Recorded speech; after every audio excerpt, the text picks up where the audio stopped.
Tout ce que le Père me donne viendra à moi, et je ne jetterai point dehors celui qui vient à moi.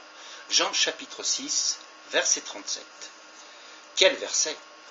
Combien croient dans le libre arbitre de l'homme et que c'est l'homme qui unilatéralement décide de son salut. Quelle erreur! On place la volonté de Dieu sous la volonté de l'homme. Ce que Jésus affirme ici situe la décision ultime du salut en Dieu. Jésus ne dit pas que le Père a élu tous les hommes. Il ne dit pas que le Père va tenter d'en attirer au Christ, mais que ça dépendra de la décision de chacun. Jésus affirme que tout ce que le Père donne au Fils viendra au Fils. Il n'en manquera pas un. En théologie, on parle de la grâce irrésistible. Il est vrai que celui que le Seigneur veut sauver va résister. Mais il ne pourra résister définitivement. Il viendra au Christ pour avoir la vie. Le verbe utilisé est intéressant en ce qui présente les élus, des dons faits au Fils. Donc le Père donne des élus au Fils et il donne le Fils aux élus. Si vous avez cru en Jésus-Christ, ne pensez jamais que c'est grâce à vous, grâce à votre perspicacité et votre discernement, si vous avez cru. C'est uniquement parce que le Père vous a donné au Fils et que vous êtes allé à lui pour avoir la vie. C'est ainsi que le croyant ne peut s'enorgueillir de son salut. Il s'humilie devant le Seigneur en lui disant « Merci Seigneur, c'est toi qui m'as sauvé de ma rébellion, de mes ténèbres, de mes péchés. Je te loue et je te rends grâce. Tout ce que le Père me donne viendra à moi, et je ne jetterai point dehors celui qui vient à moi. » Jean chapitre 6, verset 37. Jésus affirme qu'il ne jettera pas dehors celui qui vient à lui. La raison est simple, c'est que tous ceux qui vont à lui sont donnés par le Père, ce que le début du verset nous enseigne. L'emphase ici est placée sous la responsabilité humaine. L'homme doit venir au Christ, et l'engagement de Christ, c'est que quiconque vient à lui sera accueilli. Certains rejettent la doctrine de l'élection sous prétexte qu'elle place l'homme non élu dans le désespoir, pensant que certains auraient pu vouloir aller à Christ, mais n'ont pas pu. De telles personnes n'existent tout simplement pas. À cause de la nature pécheresse, personne ne recherche Dieu. Romains chapitre 3, verset 11. Donc une personne qui chercherait Dieu, mais qui ne pourrait aller au Christ parce qu'elle n'est pas élue, n'existe pas. La Bible ne présente que deux catégories de personnes.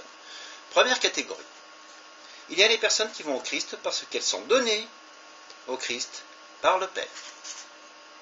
Ces personnes sont sorties de leur péché, et leur péché qui les égare. Elles sont rendues capables par l'Esprit de Dieu de recevoir ces choses de l'Esprit. 1 Corinthiens chapitre 2, versets 14 à 15.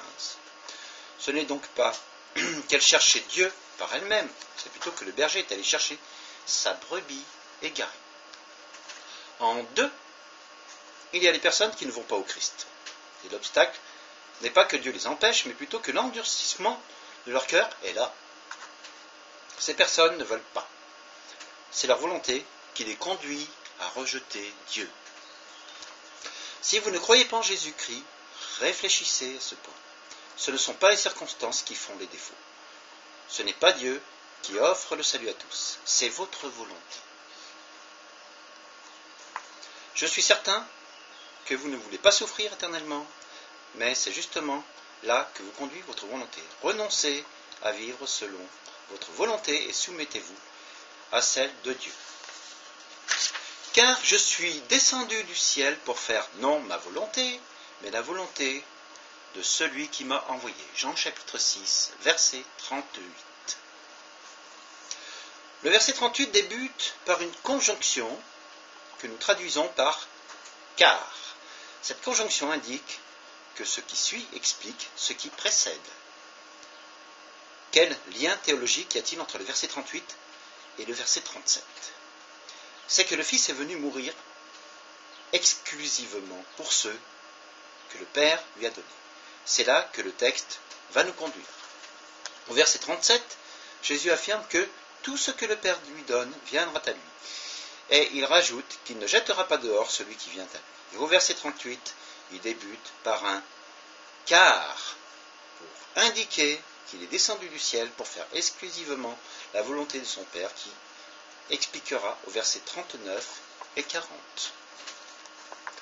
Nous ne pouvons pas croire à la fois en l'élection et penser que Jésus a payé le péché de tous les hommes. Une telle pensée crée une division dans l'œuvre du Père et celle du Fils.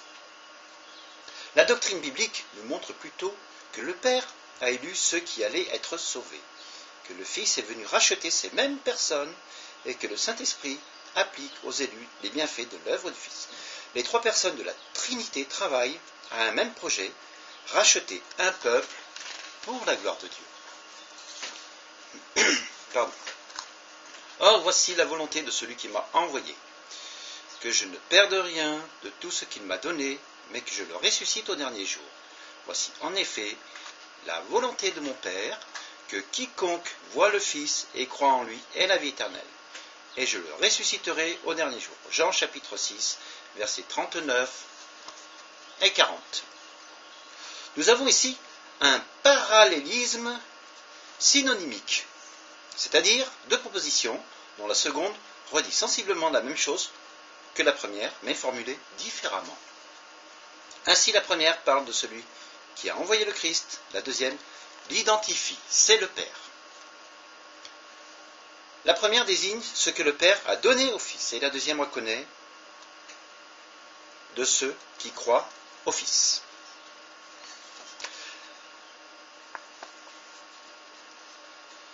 La première promet à ses personnages la résurrection au dernier jour.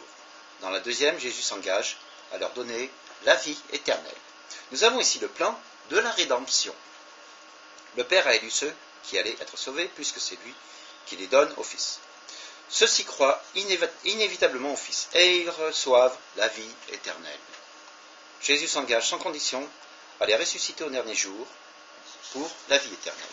Si tous ceux qui sont élus vont croire inévitablement, tous ceux qui croient vont aussi inévitablement ressusciter pour la vie éternelle. Il ne se perdra aucun d'entre eux. Le verset le dit bien, c'est la volonté du Père qui s'accomplit par conséquent. Ce n'est pas la volonté de l'homme qui détermine ce que Jean avait mentionné dès le début de son évangile. Jean, chapitre 1, verset 13.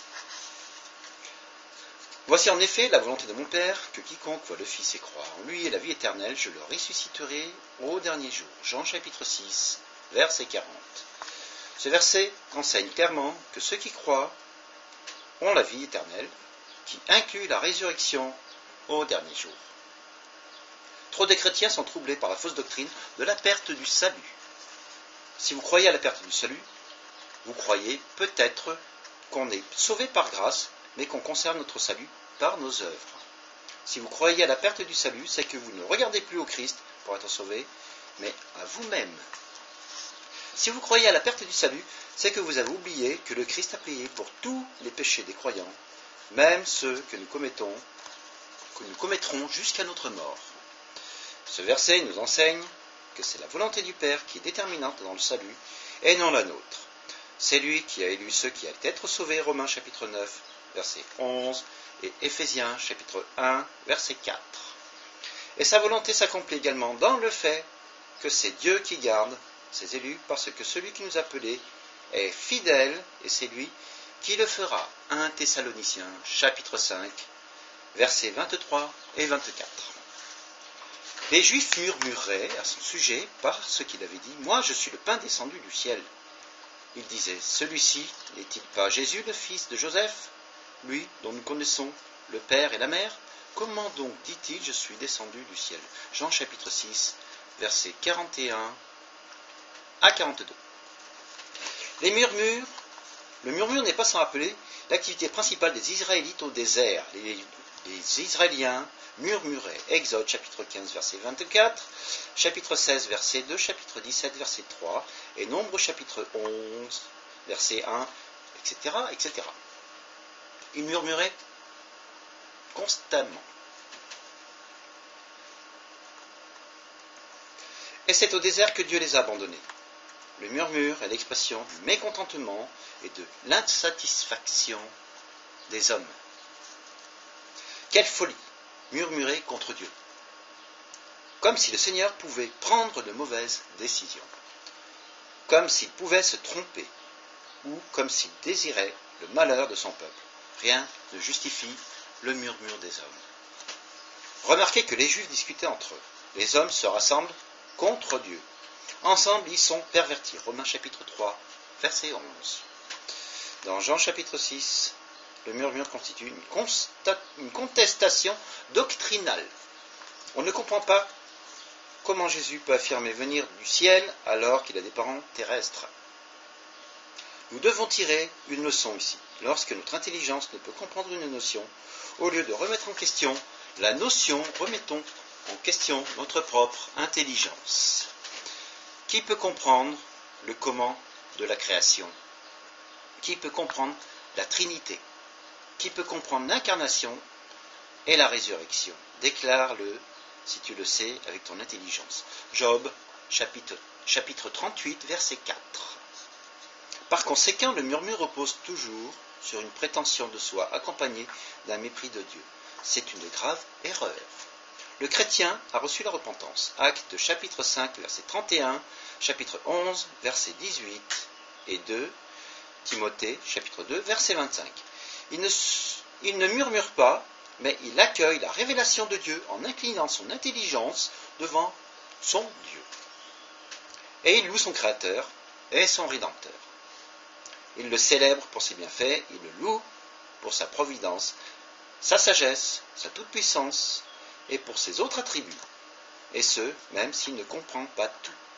Par conséquent, l'humilité et la louange doivent remplacer le murmure des hommes.